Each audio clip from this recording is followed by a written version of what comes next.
Amigos, ¿cómo están? Muy buenas tardes. Bienvenidos a una emisión más de este lunes 3 de abril ya de 2017. Qué rápido se está pasando el tiempo. A nombre de Alfredo Trujillo les damos la más cordial bienvenida. Yo soy Carol Orozco y el día de hoy vamos a hablar de algo muy importante que es los mitos griegos en la actualidad. Para ello tenemos a un invitado especial que es Guillermo Saavedra Gastelum. Guillermo, ¿cómo estás? Muy buenas Hola, tardes. ¿cómo estás, Carol? Muchas gracias por estar aquí. Y bueno, cuéntanos un poquito, como siempre en nuestros programas les decimos a los invitados que se presenten, entonces cuéntanos quién es Guillermo Saavedra Gastelum y por qué estás interesado en estos temas de la mitología griega. Bueno, muchas gracias por la invitación. Yo desde niño leía el diccionario por gusto, entonces fue algo que de toda la vida las palabras me encantaban, me encantaba la literatura. Luego un poco como que dejé de leer y en la prepa fue como que renació ese gusto y a partir de ahí fue que me nació el gusanito hasta que bueno, estudié ahí dos carreras y al final terminé estudiando lengua y literatura hispánicas en la UNAM y me dedico ahora de tiempo completo a ser profesor en el TEC de Monterrey. Ah, bueno, pues eso es buenísimo, ¿no? Porque de repente, yo recuerdo, si no es en las épocas de la secundaria o de la prepa, en donde pues te obligan a tener este tipo de literatura, de repente uno lo va dejando y te das cuenta que con el paso de los años lo importante que es para tu formación, que realmente te sepas todos estos temas de la literatura antigua. Sí, de hecho con mis chavos, muchos pues a lo mejor van a estudiar medicina, ingeniería, administración, pero cuando me los he encontrado después siempre me agradecen, ¿no? Me dicen, no, profesor, esas clases me han servido no nada más para hablar de literatura, sino simplemente para mí, para expresarse, para como cultura general, para comunicarse con el mundo. Oye, Guillermo, a mí me encantaría que nos empezaras a contar un poquito de, bueno, ¿qué es en realidad un mito griego? Que nos contaras un poquito de definiciones, que digamos que cómo nos podemos adentrar en este tema, porque además de repente hay, pues valga la redundancia, ese mito de que ya se está muriendo la literatura antigua, de que muy pocas personas la leen, a lo mejor que ya no está tan actual, no fuese, la escribieron hace tantos años que no tendría por qué haber relación, pero pues seguramente estamos equivocados. Entonces a mí me encantaría que nos contaras un poquito de este tema para adentrarnos más. Perfecto, mira, primero pediría que nos imagináramos a este hombre de hace 4000, 3000 años. ¿Qué veía? ¿Qué veía él? Pues a lo mejor solamente tenía la agricultura, la ganadería un poco, veía las estrellas, en la noche estaba a oscuras, apenas ahí con un poquito de fuego. Era muy Entonces, nómada. este hombre nómada, este hombre que no sabe de dónde viene, ni por qué está ahí, ni a lo mejor por qué las cosas suceden así, ni por qué las estrellas dan vueltas, empieza a preguntarse esto y a contestarse mediante los mitos. Es decir, ahora se dice que un mito es una mentira, que un mito es una... bueno, a veces se confunde también mito y leyenda, ¿no? Claro. Pero estos mitos en realidad lo que intentaban era explicarse el mundo y no nada más explicarse el mundo, sino explicarse ellos mismos, ¿no? ¿Por qué estaban ahí? ¿Para qué estaban ahí? ¿Por qué actuaban como actuaban? O sea, no nada más es el origen del mundo o el fin del mundo, sino también por qué hay esta moral, por qué hay que actuar de cierta manera, por Como qué... esa justificación de por qué nos comportamos de esa Exactamente, ¿no? ¿Por manera o qué de la otra manera. mentira? ¿Por qué la traición? ¿A qué me va a llevar eso? ¿A qué me va a llevarme por ¿Qué las... consigo con eso? ¿Qué no consigo? ¿Qué Ujú. claro? Entonces, pues digamos, estos mitos también siempre está relacionado las historias míticas con las historias de los dioses. Y nos dice Joseph Campbell que estos dioses, ¿qué son los dioses? Pues justamente una metáfora de el ser humano, de la potencialidad espiritual del ser humano. ¿Qué tienen los dioses griegos, sobre todo, digamos, hablando de los mitos griegos? Los dioses griegos tienen lo mejor y lo peor del ser humano. Es decir, tienen este amor, tienen esta fuerza, tienen esta valentía, tienen esta gallardía, pero también tienen los defectos del ser humano. Son traicioneros, son mentirosos.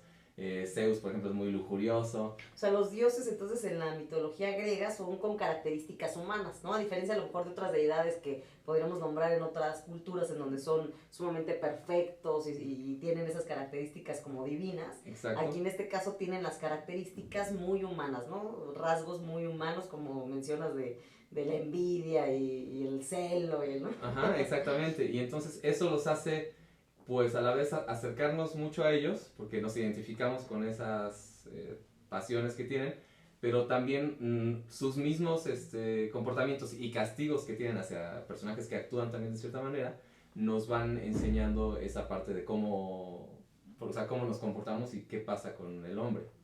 Entonces,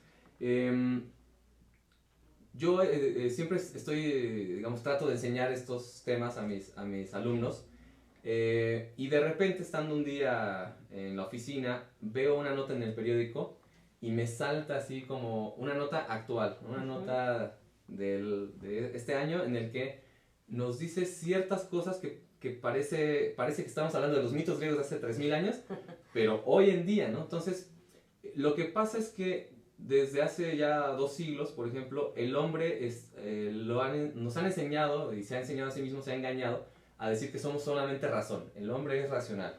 Lo que no se puede explicar, pues no existe o no debe ser. Claro. El que se sale de eso, pues está loco o simplemente eso es un supersticioso. Pero el hombre no solamente es razón, sino también es pasión, también es superstición, también cree cosas. Entonces, estamos viendo en estas, a lo mejor, no sé, con la crisis actual del mundo, que están surgiendo otra vez esos comportamientos un poco bestiales, un poco que parecían dormidos, que parecían ya algo superado, digamos, por este hombre, esta idea del progreso del siglo XX, este hombre que ya ha dominado el mundo y entonces es dueño de todas las acciones del mundo, pero estamos viendo entonces un renacer de estos comportamientos atávicos, ¿no? Esos comportamientos milenarios, muchas veces violentos, muchas veces nada agradables ni nada... Claro. Pero entonces ahí es donde te das cuenta que no, que entonces no están alejados de la realidad, sino a pesar de que son de hace 4000 años, como dices, siguen muy vigentes. ¿Y como qué ejemplos podríamos poner? Mira, por ejemplo, está el mito de Medea, ¿no? Medea es una mujer que está casada con Jasón, bueno, no sé si se acuerdan de Jasón, el de los argonautas que va en búsqueda del vellocino de oro, pero lo importante aquí es que Medea es una extranjera, y para los griegos, digamos, tenían los griegos un estatus y los extranjeros otro estatus. Al regresar ellos a Grecia, Jasón se quiere casar ahora con otra mujer que es una princesa hija del rey, y por tanto Medea va a quedar relegada, la van a hacer a un lado, y junto con Medea los hijos de Jasón, o sea, toda la familia, la progenie de Jasón, pues de alguna manera también va a quedar un poco... O sea, los van a reemplazar. A reemplazar, ¿no? Los van a, digamos, que ya no van a ser los hijos del rey, sino van a ser un poco los apestados. ¿Qué hace Medea? Pues se va a vengar de Jasón, y Medea no era una mujer débil, ni una mujer como esas que a veces pasan en la antigüedad, que solamente son pasivas, no, al contrario, Medea es la razón por la que Jasón triunfa en primer lugar.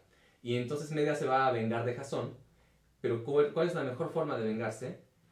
Asesinando no a Jasón, sino a sus hijos mismos.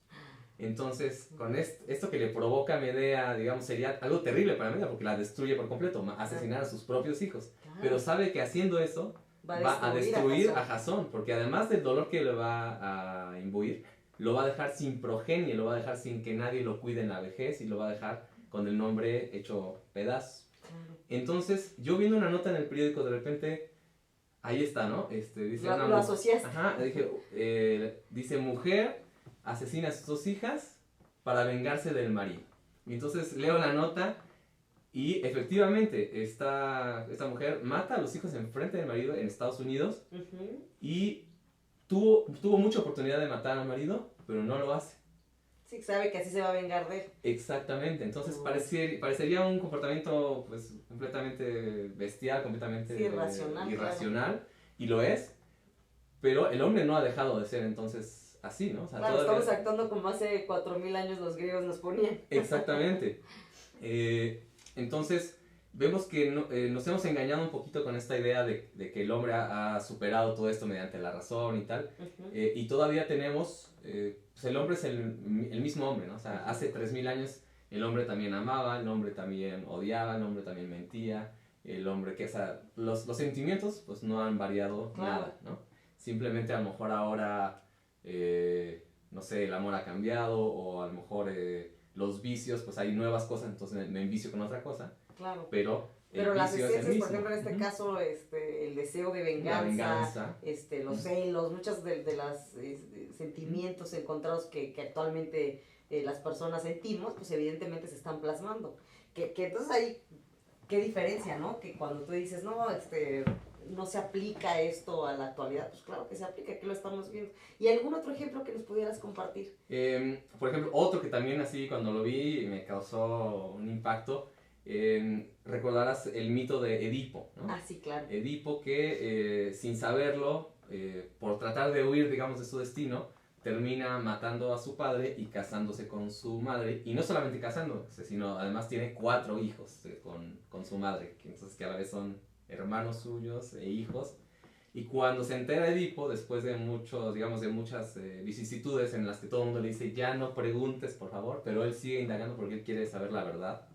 Y cuando conoce la verdad, pues no la puede manejar porque es algo Claro. terrible, ¿no? A ver, Sí, sale de sus manos y de todo el entendimiento que él tenía. Que inclusive, perdón que interrumpa, pero hay hasta películas y hay teorías en donde dicen ese del complejo de Edipo, ¿no? También es así que viene desde ahí claro. El tema y se ha llevado pues hasta la actualidad. Y entonces, al verla, también esta nota en el periódico de un caso real, ¿no? Que sucedió hace poco también, hace unos meses.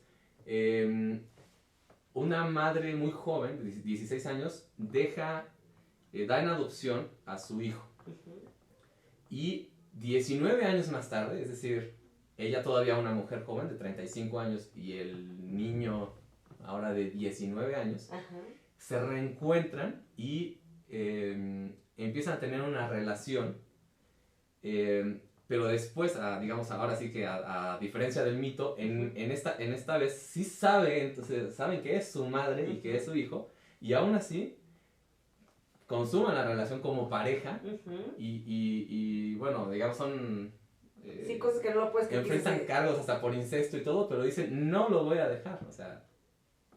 como amor, bueno, amor dicen ellos, claro. Que es un amor pues incestuoso, pero que estamos viendo que este comportamiento irracional, pues ahí está todavía, ¿no? En el ser humano. Claro, entonces vemos ahí las analogías, ¿no? Como muchos casos de la realidad, lo que estás comentando, pues se van aplicando actualmente. Y bueno, además a mí me encantaría que nos contaras un poquito de tu experiencia como catedrático, como académico.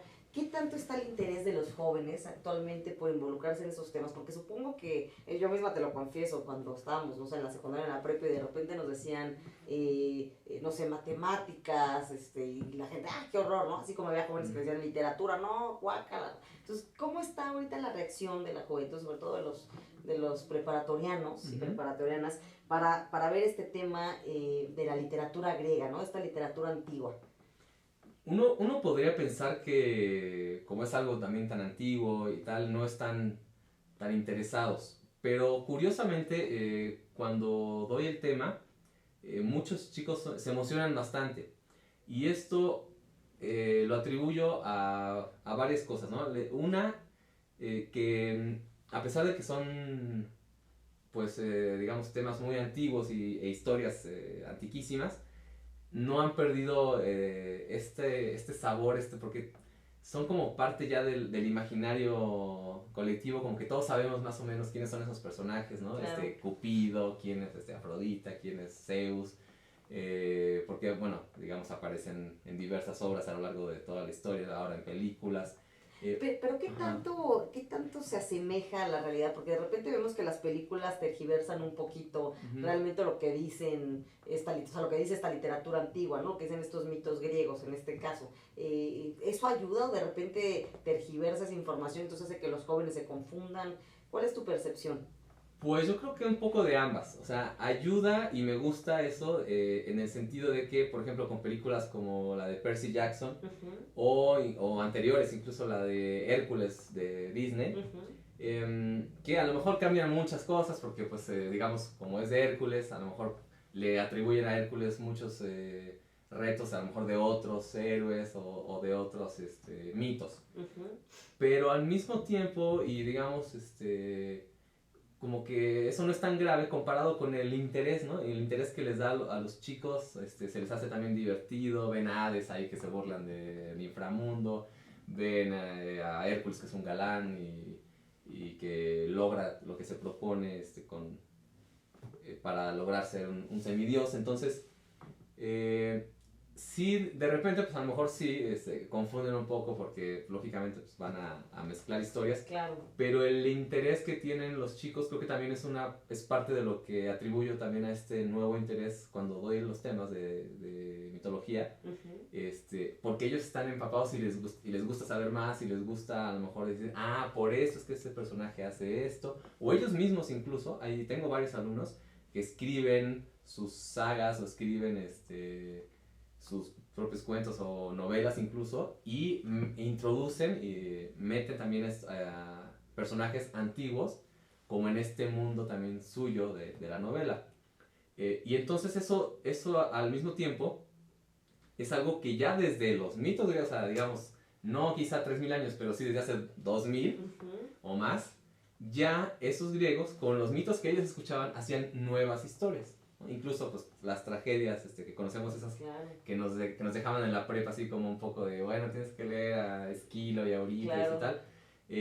Ellos mismos también con lo que habían escuchado y con las fuentes que ellos tenían, hacían sus propias historias. Entonces también no es que esos mitos sean puros, sino justamente son mitos porque era algo que se contaba en los pueblos, se contaba de boca a boca, así como claro. estamos hablando tú y yo en este momento. Y pues entonces yo te cuento y ya como yo se lo voy a contar a otra persona, entonces yo le añado de lo que yo sé, agregando ¿no? más cosas. Y además la tradición oral, ¿no? Que siempre ha sido muy importante. Exactamente. Esto pues obviamente lo fortaleció muchísimo. Exacto, porque además a lo mejor yo cuento una historia de un pueblo que está a 200 kilómetros y entonces ya también le agregué el folclore de ese mismo lugar y le añado a esa historia de que no, lo que pasa es que Apolo quería ser así porque el templo de nuestro pueblo, ¿no? Y entonces van ahí alimentando un poco también y haciendo mítico las guerras entre esos mismos pueblos, ¿no? Por ejemplo, esos me caen mal, entonces voy a hacer un mito en el que yo diga que llegó Hércules y estas personas tenían cara de sapo, por ejemplo, ¿no? Entonces claro. Ya también ahí van involucrándose ellos mismos al mito. Entonces por eso es tan difícil a veces separar el mito del pueblo y al mismo tiempo esos mitos muchas veces son universales porque el hombre tampoco cambia en el mundo, o sea, igual hay celos, envidia, claro. pasión, traición, amor en hombres de todo el mundo. Claro, en todas partes del mundo tenemos esos mismos sentimientos, esos mismos arranques irracionales, como tú nos acabas de mencionar, de los ejemplos que nos has puesto. Y que además ahí es cuando dices, bueno, ¿qué tanto entonces el hombre se puede decir que actualmente es civilizado comparado con las culturas antiguas?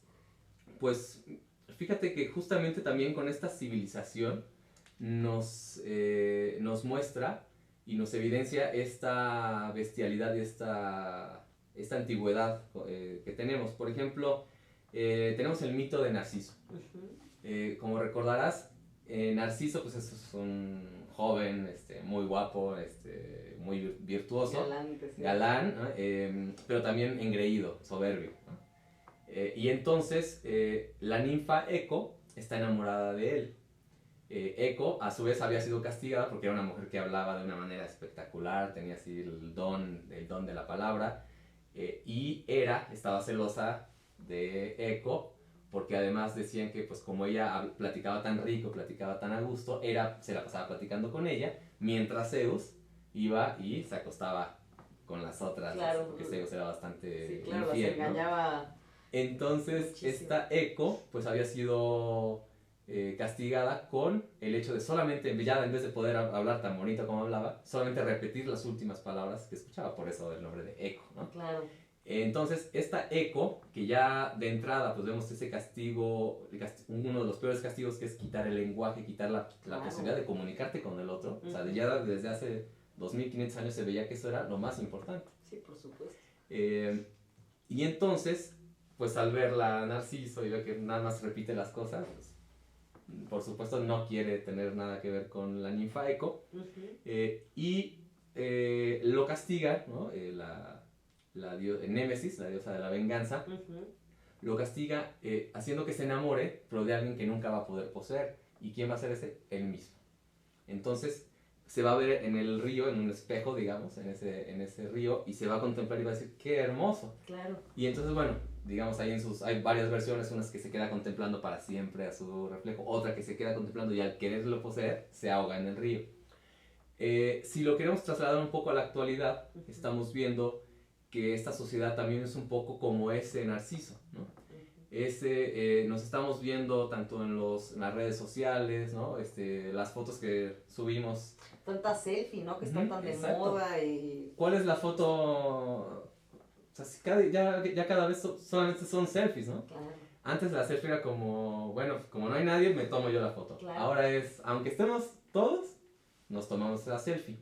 Y esas selfies generalmente son selfies que no, o sea, son un espejo, pero tampoco un espejo como tal. Porque solamente nos refleja la parte que nosotros queremos ver. Es un espejo que nos hace más hermosos, que solamente, si no me gusta, la borro y subo. Y hay gente hasta perfeccionista, ¿no? Hasta que después de 30 Exacto, fotos, esta es la selfie perfecta. Esta es la buena, las otras ahí quedaron. Y entonces, tenemos también esta sociedad narcisista, pero pues digamos, no hay que olvidar el mito, ¿no? Ese narcisismo llevó a la perdición al propio joven, y yo creo que también nos va a pasar factura a nosotros como sociedad, este hecho de solamente estarnos fijando en nosotros mismos y no en No, y el tema que dijiste, ¿no? El tema del ego, de la vanidad, como dices, si lo vas traduciendo, qué terrible, ¿no? O sea, que esos defectos tan grandes como la mitología griega, pues ya lo estaban detectando y los plasmaban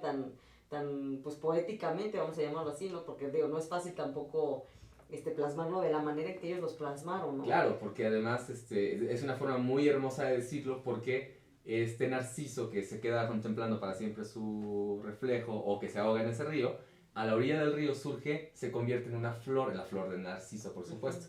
Y esta flor es una flor blanca, pero que también tiene algo de rojo. Entonces, digamos, esta flor blanca que representa pues la belleza, pero una belleza que se tuvo que quedar sola.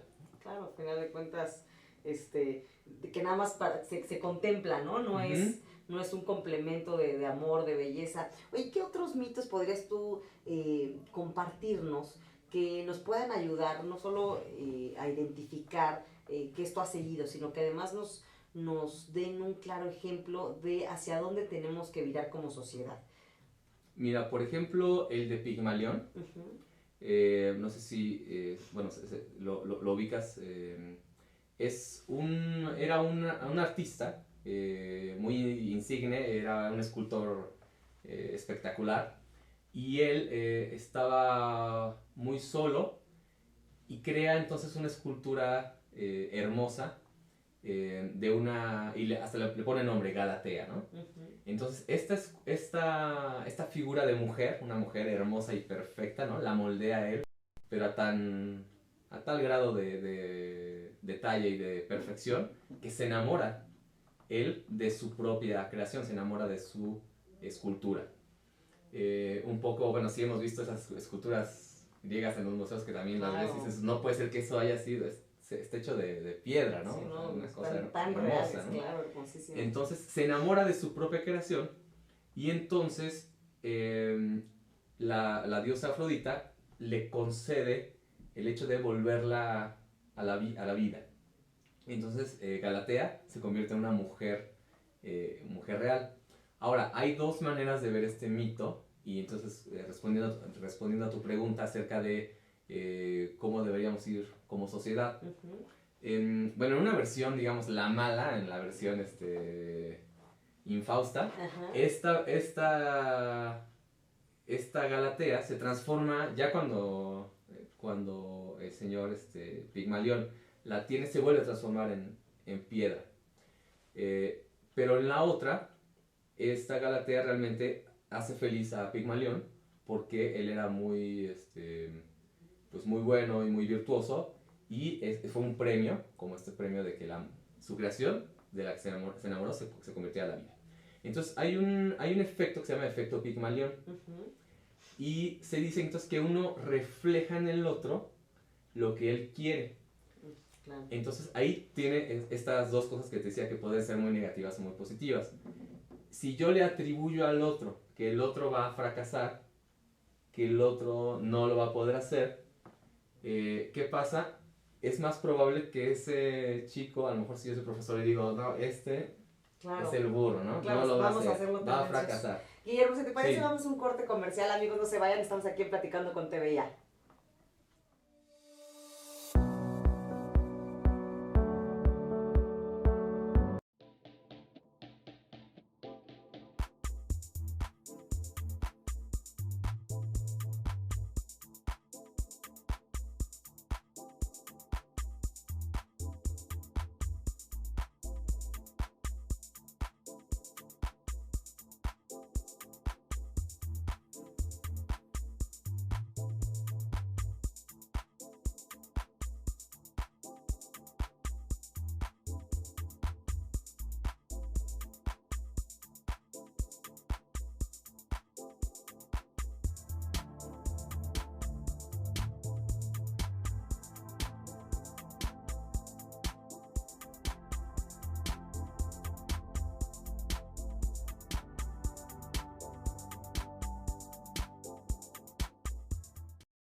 Conferencista internacional, experto en temas empresariales, experiencia de 18 años en empresas multinacionales, entrena ejecutivos vendedores y empleados de 62 empresas multinacionales. Conductor del programa Líderes en Acción en Astele.tv. Ha brindado más de 2.500 conferencias en México, Centro y Sudamérica. Orador profesional y campeón nacional de oratoria. Considerado el comunicador del año. Gildardo Avendaño.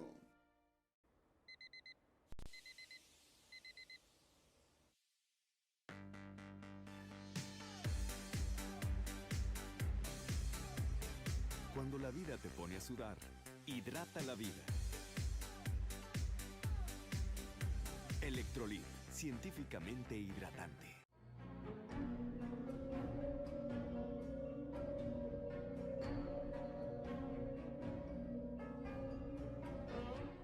Rosso Fragola. Arte en fresa que seduce tus sentidos.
Amigos, ya estamos de vuelta aquí en Platicando con TV Ya. Yo soy Carol Orozco y estamos aquí con Guillermo Saavedra Gastelum hablando acerca de la literatura griega. Y bueno, continuando, porque en el corte pasado, Guillermo, nos estabas hablando de Pigmalión.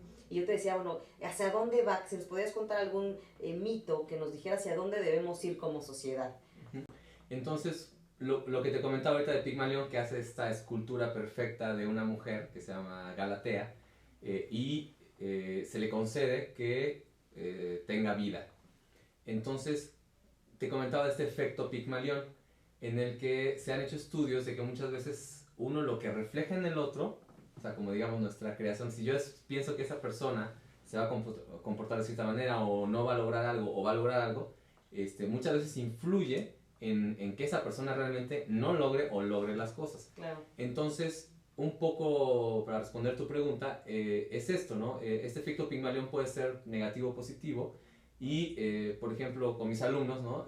Si yo realmente espero y confío en que ellos vayan a hacer las cosas de manera correcta y que triunfen, es mucho más probable que ellos vayan a triunfar. Claro. Esto no es tampoco engañarnos y decir, no, es que son perfectos y lo van a lograr siempre. No, o sea, por supuesto que todo va a tener un trabajo, todo va a tener muchas variables. Claro. Pero sí va a influir la manera en que yo pienso del otro, va a influir también en su capacidad, en su desarrollo. Entonces, creo que como sociedad también deberíamos construir para lo mejor y no muchas veces que desconfiamos demasiado, que siempre decimos no vamos a poder, estamos con un pesimismo pues que a veces creo que nos perjudica, digamos, este pesimismo, aunque a veces muchas veces sea realista, pero nos perjudica en ese sentido.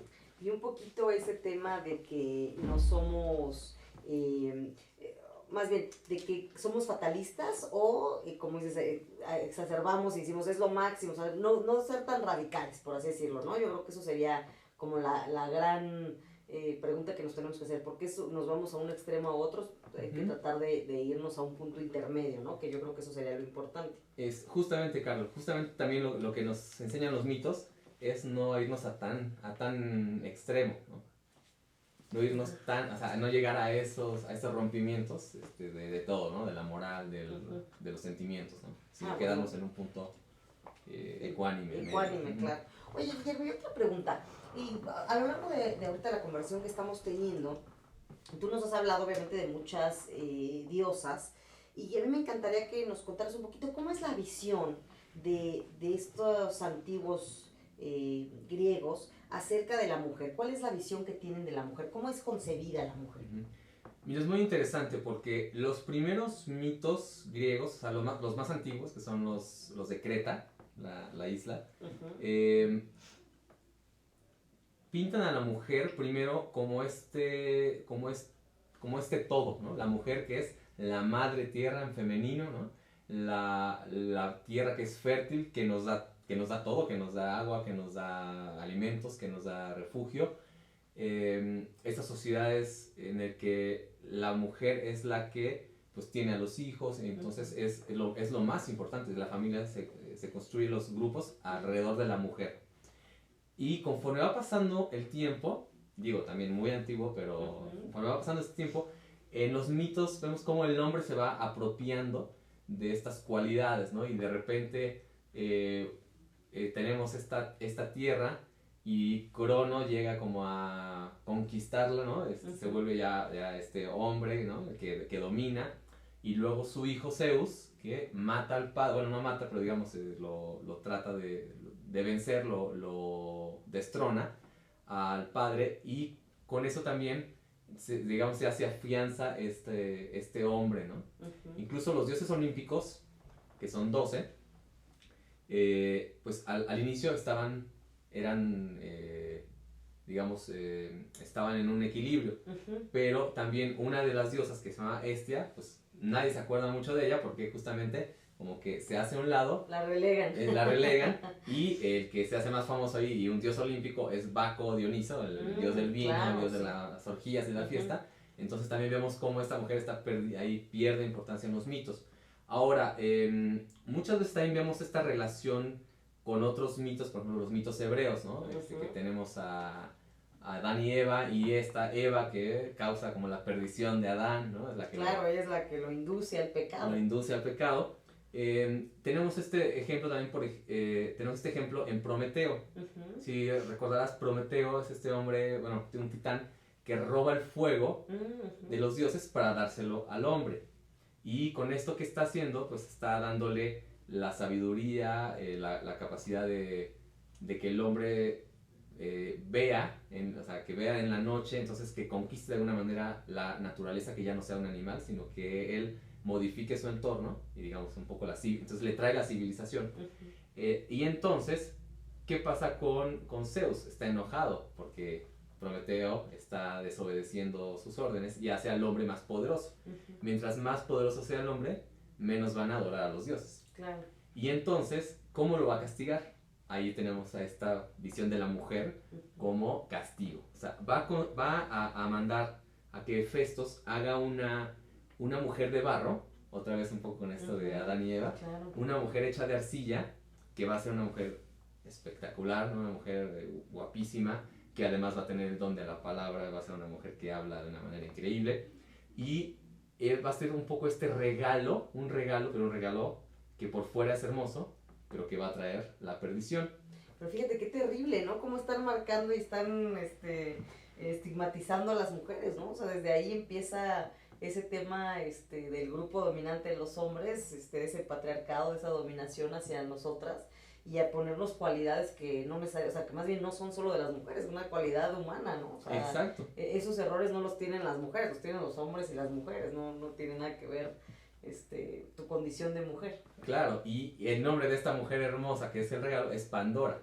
Entonces Pandora se casa con el hermano de Prometeo, Epimeteo, y ella es la que libera estos males que tenía encerrados en una... Por eso tan famoso esa la frase, es que es la caja de Pandora, ¿no? Exactamente, y entonces, digamos, en el mito original era una ánfora, una botella, pero luego cambió a caja, que es lo mismo, y libera todos, o sea, digamos, es como el origen de todos los males, ¿no? De la peste, de la traición, de la violencia, todo eso, surge por la mujer, según este mito. Entonces esta mujer le trae la perdición al hombre. Entonces es una visión también bastante misógina, Claro.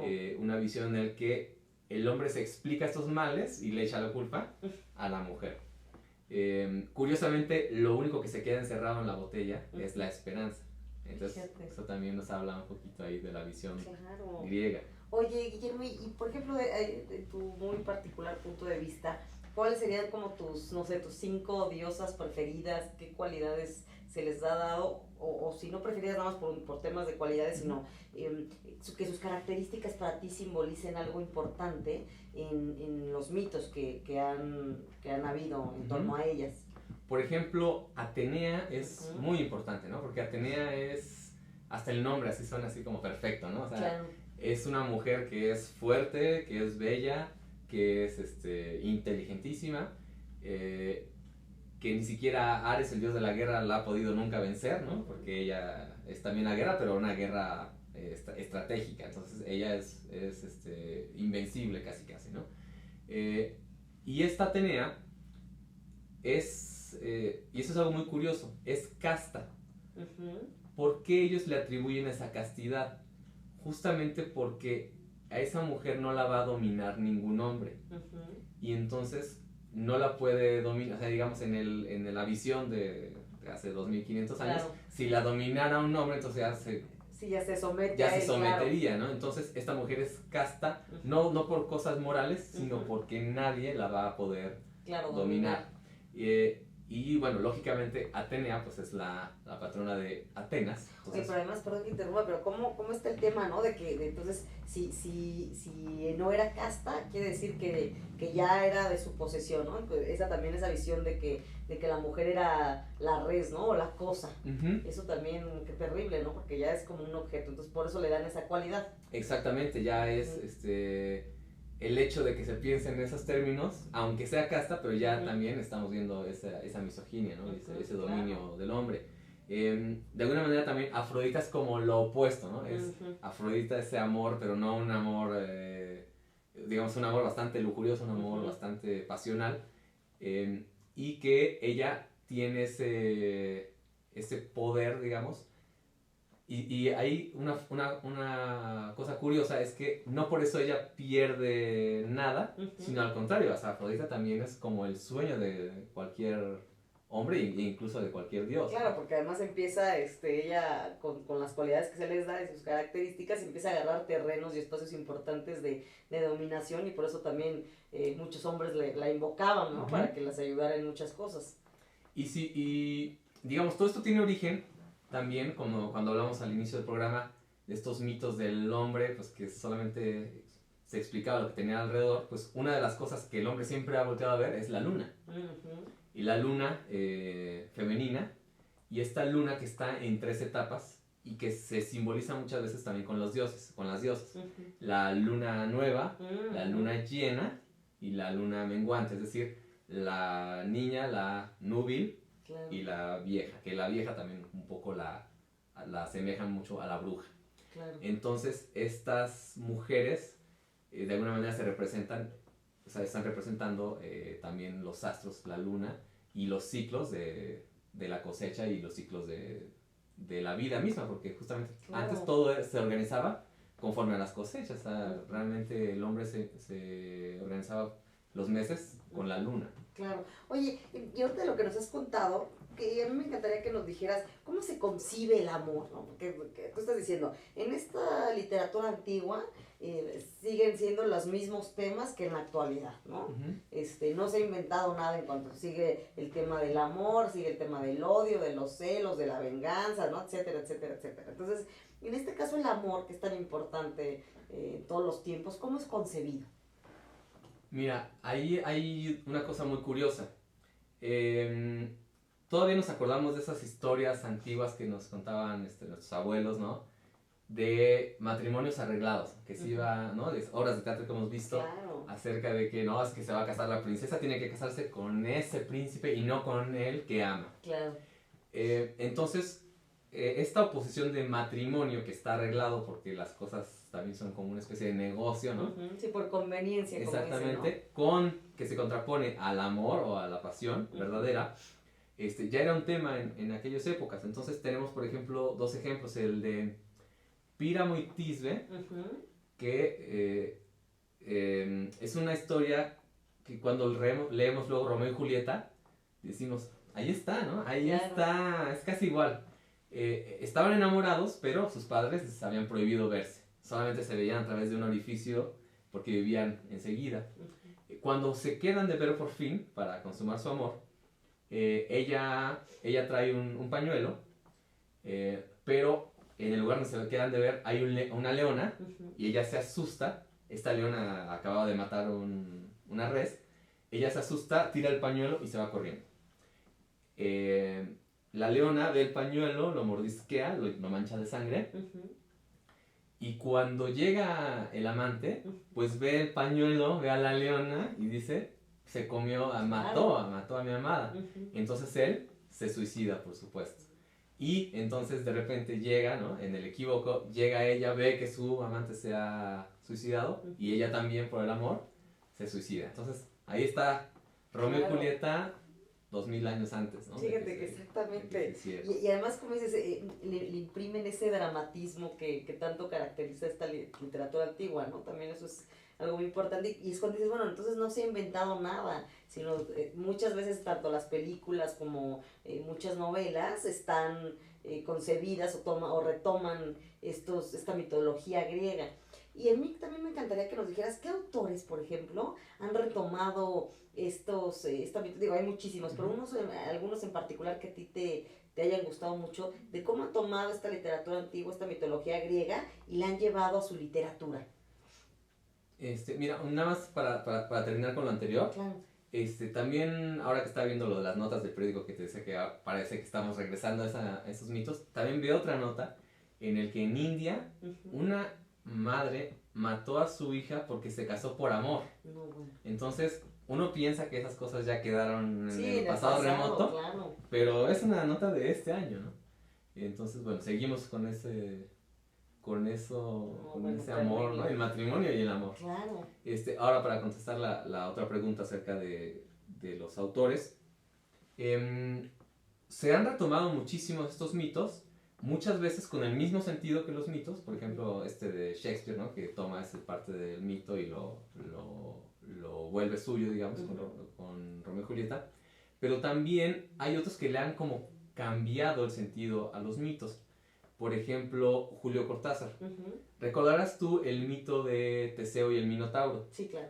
Que tenemos este Minotauro que es una bestia horrible, Sí, mitad bueno. hombre, mitad toro, y que está encerrado en el laberinto, Ujú. y llega el héroe, Teseo, que llega a salvar a sus compatriotas porque cada año cada cierto tiempo tenían que ir como sacrificio humano, doncellas y jóvenes, para alimentar al Minotauro. Lógicamente, en un laberinto en el cual era imposible salir. Claro.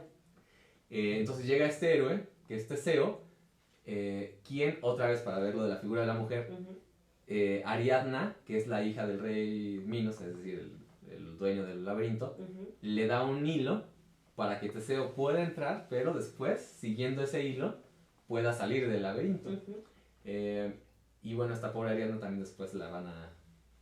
No le van a hacer caso, la van a hacer un lado, ¿no? Pero bueno, esta mujer enamorada hace que Teseo pueda matar al Minotauro. Y entonces en este caso dices que Juan Rulfo, si bien utilizó ese, lo invirtió. Ajá, A mí me encantaría en uno de estos 3 minutitos que nos quedan ya al aire que nos contaras, entonces cerrando esa actividad y sobre todo también que nos dijeras qué le recomendarías a los jóvenes y a la gente que esté interesada en la literatura, por qué literatura empezar. Bueno, entonces lo que dice Cortázar es que él se imaginó el mito al revés. Entonces para él, el bueno era el Minotauro. El Minotauro era un poeta bondadoso que está encerrado en el laberinto, y el que llega al héroe Teseo es más bien pues, el que viene a reprimir y viene a asesinarlo como un fascista, ¿no? Entonces es una reinterpretación pues, muy hermosa, ¿no? De cómo este Minotauro pues en realidad cuando ve que Teseo va a matarlo ni siquiera pone resistencia, simplemente sabe que es como un policía, un hombre del poder, y este poder va a matar al poeta. Oye, Guillermo, pues muchísimas gracias. Ya nos quedan muy pocos minutos, pero te repito, me encantaría que nos dijeras a la gente que esté interesada en la literatura, ¿con cuál debería de empezar de esta literatura antigua, de esta mitología griega? ¿Cuáles recomendarías tú? Mira, hay, digamos, son muy jóvenes. Los libros de Percy Jackson son unos libros que le han gustado mucho a mis alumnos, y que como que de una manera bastante divertida, bastante lúdica, se pueden ir empapando, ¿no? Ya si son un poco más grandes y ya conocen más acerca de esto, pues el libro canónico de las Metamorfosis de Ovidio, que es muy hermoso, y que nos habla de cómo se van transformando estos héroes míticos en diferentes cosas del mundo.